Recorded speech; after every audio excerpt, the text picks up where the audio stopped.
Hello and welcome to Let's Talk SOC, a podcast series brought to you by Secureworks, a leader in cybersecurity, focused on empowering security and IT teams worldwide to better prevent, detect and respond to cyber threats. I'm Professor Sally Eaves, your host.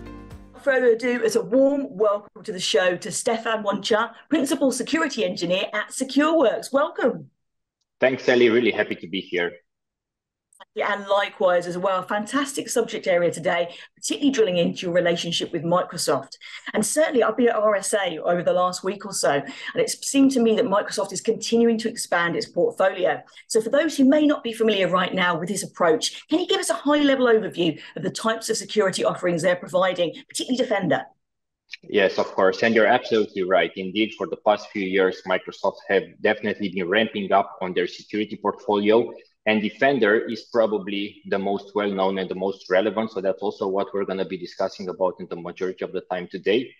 Defender has actually 4 different capabilities. It's Defender for Endpoint, Defender for Cloud, Defender for Identity, and Defender for Office 365. And if we look at the first one, Defender for Endpoint, that is the EDR offering from Microsoft. And we can hardly imagine a relevant security monitoring service or integration without EDR at core. So that is what Microsoft proposes in terms of EDR, and also comes with the E5 licensing. And we're going to most likely approach and discuss the E5 licensing a bit further on. Then we have Defender for Office 365, which is their email security proposal for Office 365. And that takes away the need of any additional security email solution on top of that.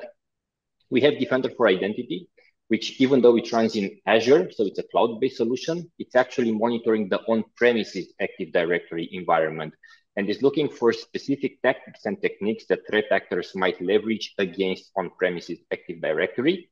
And then we have Defender for Cloud Apps. And Defender for Cloud Apps is a CASB. CASB stands for Cloud Access Security Broker, and it's able to govern and monitor the interaction between your users and the cloud service providers or cloud applications that they use in both the Microsoft and Azure environments, as well as third parties. So in a nutshell, those are the 4 main components that are provided with the Defender suite. However, now having said all of that, we need to remember that in the end, a tool is only a tool. And something that I always like to highlight is the fact that a tool is never the problem, nor the answer. The real question is, how are you able to leverage that tool, and how can you make it really relevant and actionable and meaningful for your environment? And that is where Secureworks Taegis Managed XDR comes into play. We are able to integrate raw telemetry and alerts from various Microsoft, Azure, and Defender components, bring them into Taegis, and apply a layer of advanced detections and threat intelligence on top of that. And not only do we do that from a technology perspective, but we also do that from a services perspective. So basically, having this open managed detection and response service and an open XDR platform at core, we are able to bring added value to your already existing Microsoft investment. I love that in so many different levels. The hillism, like the 4 different pillars of coverage you're describing there. I think you're also drilling into the fact that we've got convergence, particularly around threats and vulnerabilities. So again, looking at those different areas. And again, all this week, when we're looking at the kind of the scope, the scale, sophistication of these threats, increasing and converging, plus bad actor activity too. That kind of suite of coverage is absolutely essential, but also that power of partnership you're describing there with Secureworks as well. Not just the technology, but it's also that facilitation piece, isn't it? And that trusted partnership to navigate all of this and this ever-changing landscape that we're dealing with. So brilliant. Thank you, Stefan. You really brought that to life there. That's great. What about Microsoft Sentinel? Could you explain a bit more about where that fits into this landscape as well? Because again, a lot of organizations of different sizes at the moment talking about exactly this, where that alignment is. Indeed, that's a very good question. And while Defender really suits all sorts of organizations and all sorts of different sizes, Sentinel is actually a completely different story. Sentinel is a different product. Sentinel is a SIEM solution, Security Information Event Management. And indeed, it is one of the most modern cloud-based SIEM solutions and perhaps one of the top offerings in the market at this point in time from a SIEM perspective. But if there is one thing that we've learned from the past related to SIEM solutions is the fact that they are complex and costly to deploy, difficult to fine-tune and manage, And you literally need a small army of experts in order to really bring the added value that they can bring. And Sentinel is no exception to that from that point of view. Moreover, SIEM solutions are most of the times difficult to license and even more difficult to predict in terms of costs. And that's because they are licensed based on data volume ingestion and or events per second. Now, don't get me wrong. There's definitely companies and organizations out there that can benefit from a modern SIEM solution such as Sentinel. And if you benefit from significant security budgets, if you have your own 24/7 SOC, if you have that SOC staffed with experts that can deal with security engineering, security analysis, threat investigation, threat response, threat intelligence, forensics, to just name a few, yeah, then maybe Sentinel or a similar solution might be the answer for you. But if we look into the market, if we look at the organizations that we encounter on a daily basis, those sort of organizations are the exceptions rather than the norm. Interesting. And I think that theme of, security any size really maps into that and some of the considerations you have to make, whether it's resource or talent. Again, those different disciplines within the field as well. So you really brought that to life as well. And also to think generally with cost sensitivity at the moment as well. You mentioned it earlier when you went back to Defender, kind of doing more with what you have, I think is a really key theme as well. Indeed. So thank you for bringing those to life. I think it's so important right now too. And you already mentioned this a little bit around licensing, but I'd like to drill into that a little bit more detail too, if we can. Because again, I get a lot of questions around this. So looking at Microsoft licensing right now, what are you seeing as the advantages there, but also some of the disadvantages, kind of drawing on what you kind of unpacked a little bit earlier? Yeah, and that's a really good question again. And let's look a bit again at the two different kinds of solutions that we discussed about, Defender and Sentinel. If we look at the Defender suite, acquiring a bundled license such as E5 Security or E5 will give you, amongst other benefits, also access to all the relevant Defender features and capabilities that we briefly mentioned in the beginning. Moreover, E5 is a per user license, which makes it quite easy to scope as well as to predict. We actually see that the more and more organizations of different sizes and in different verticals are considering or already moving towards E5. On the other hand, Sentinel comes with additional costs on top of E5. And those costs are significant, and many times they are also difficult to predict, taking into account the specific way in which you size a SIEM solution. So the moment that you start looking into integrating third-party log sources into Sentinel, not only Defender, as well as other specific Microsoft and Azure components, then you get yourself in the situation where your bill just keeps going up. Furthermore, with Sentinel, you have different variable costs for different types of logs. And this is actually something new that many organizations are not aware of. Today, you can license Sentinel based on analytics logs, which are logs that are being actively used in the security monitoring process, but also basic logs, which are logs that are only used for context. And those two types of logs produce different costs. At the same time, with Sentinel, there will be certain features and certain things that will add pay-per-use costs. For example, if you want to search through basic logs, you're going to pay each time you run a query on top of basic logs. It's the same thing with playbooks. If you're going to integrate with Azure Logic Apps and you're going to be running playbooks from within Sentinel for achieving automation, each time a playbook runs, you're going to also pay an additional cost. And last but not least, if we look at data retention, the time frame that you get with the standard deployment is not that big. You get only 90 days for analytics logs and 8 days for basic logs. So when you put all these things together, you realize that it's, as we were mentioning in the beginning, complex to scope and predict, and most likely you're going to end up with quite an extensive product. That's really interesting. We often talk about the different layers of security, don't we? But kind of drilling through that, the different levels of licensing and really unpacking what that's about is really valuable, I think, from an awareness piece for people to know what to consider. So what works right for them and their size of organization and resources and talent, etc. as well. So really, really useful information there. And Kate, I think just brings to the fore the power of partnership. Now, I mentioned it earlier, that facilitation, the guidance, that trusted advice. It's not just the technology, it's the people, it's the culture and the process and skills, etc. To support with that, I think, is key as well.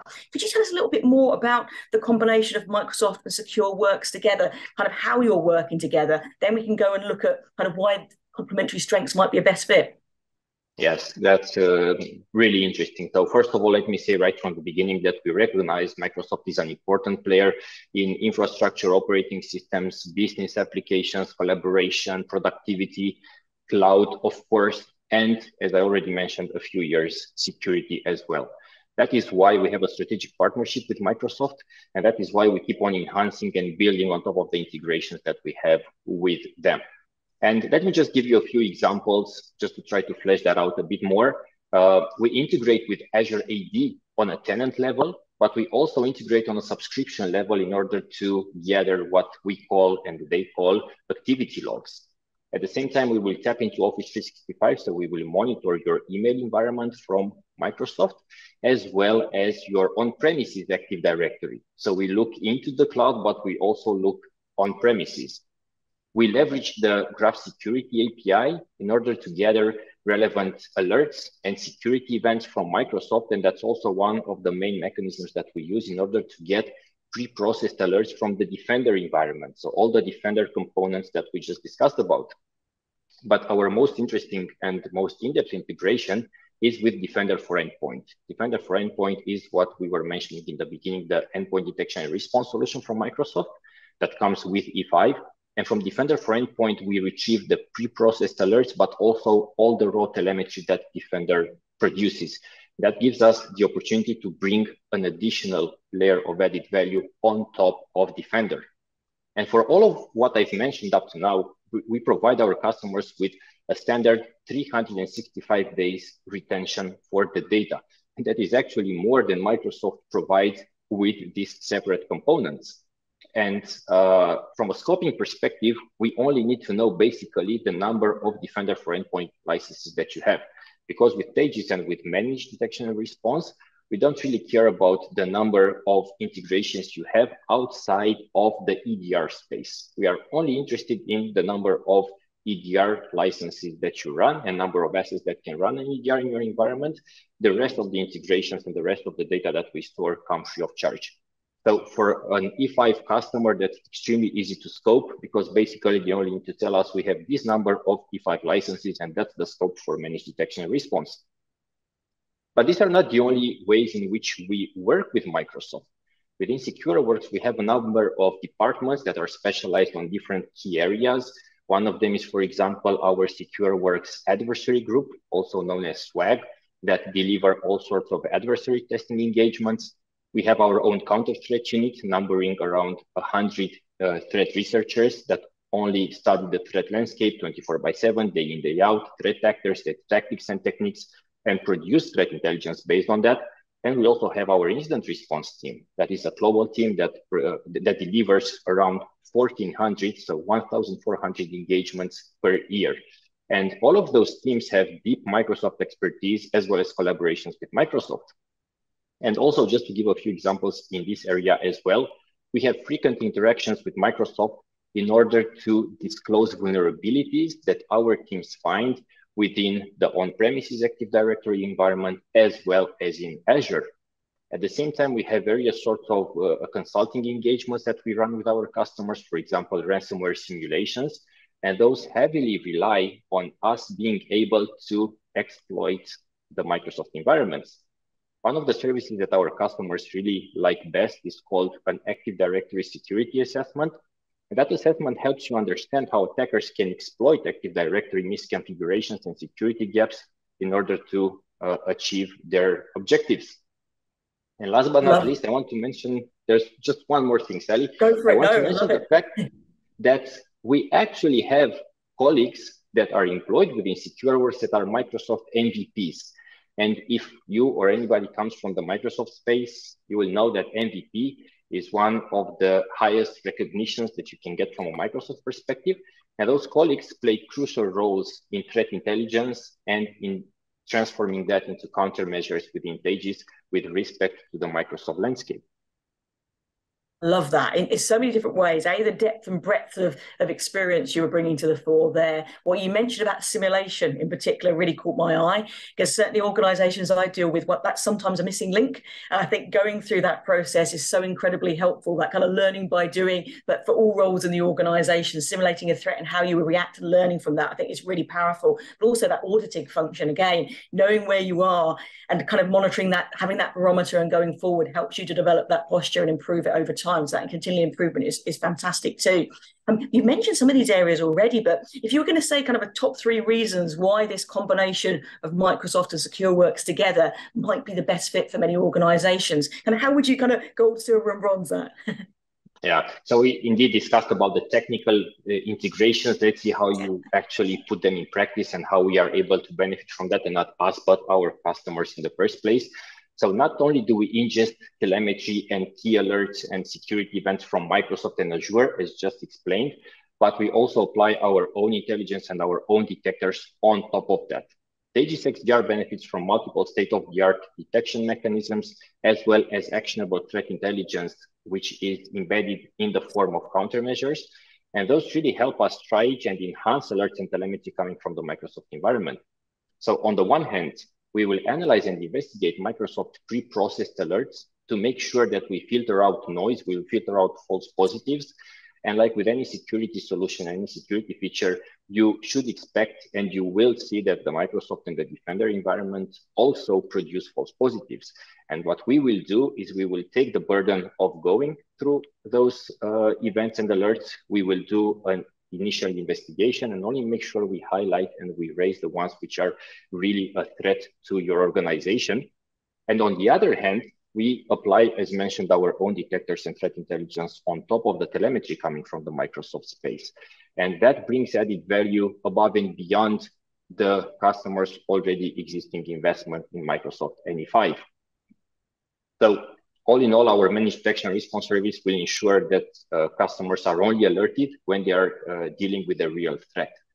And based on our over 20 years of experience in this space, and 11 years in a row being named a Gartner Magic Quadrant leader in the managed security services space, we definitely know what bad looks like when we see it. And that's not all, because we will not only look into your Microsoft environment with managed detection and response, but being a truly open XDR platform and service, we will correlate what we see in the Microsoft environment with the rest of your modern hybrid and potentially multi-cloud deployment. And we will also look into network traffic, network security, identities, AWS, Google Cloud, anything that really runs in your environment and produces relevant telemetry will be correlated to what we see from Microsoft. Again, so it's that holistic coverage, that visibility right across your estate. And I love the word you said there about taking away the burden, because again, you see that so often. It's not just about the cost or talent constraints either. It's also just a sheer amount of noise signals, isn't it? To be able to drill through that and really get granular and bespoke about what actually is relevant and what isn't. Because otherwise you could have like sprawl and issues where you actually increase risk rather than negate it. So I think that is so valuable. I love how you brought that out there. And perhaps to close this off, because so much in here, Stefan, I could go on for this all day, but I know we've got limited time. So perhaps to kind of bring this together. So in terms of your customer base at the moment, and how many people are taking advantage of this kind of combination right now? Yeah, and this is really one of those cases when numbers might actually speak for themselves. Over half of our customers, and we have thousands of them, are actually sending us telemetry coming from Azure, Office 365, and Defender. And we are currently monitoring, as we speak, around 1.2 million endpoints deployed with Defender for Endpoint for hundreds of customers that leverage E5 licensing.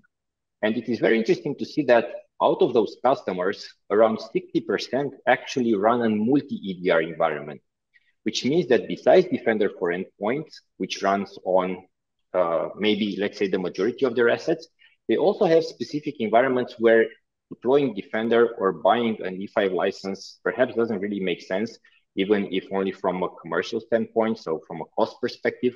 And those environments we see are usually third-party cloud environments, such as AWS, or testing environments, or pre-production, where deploying solutions such as E5 would not necessarily make sense.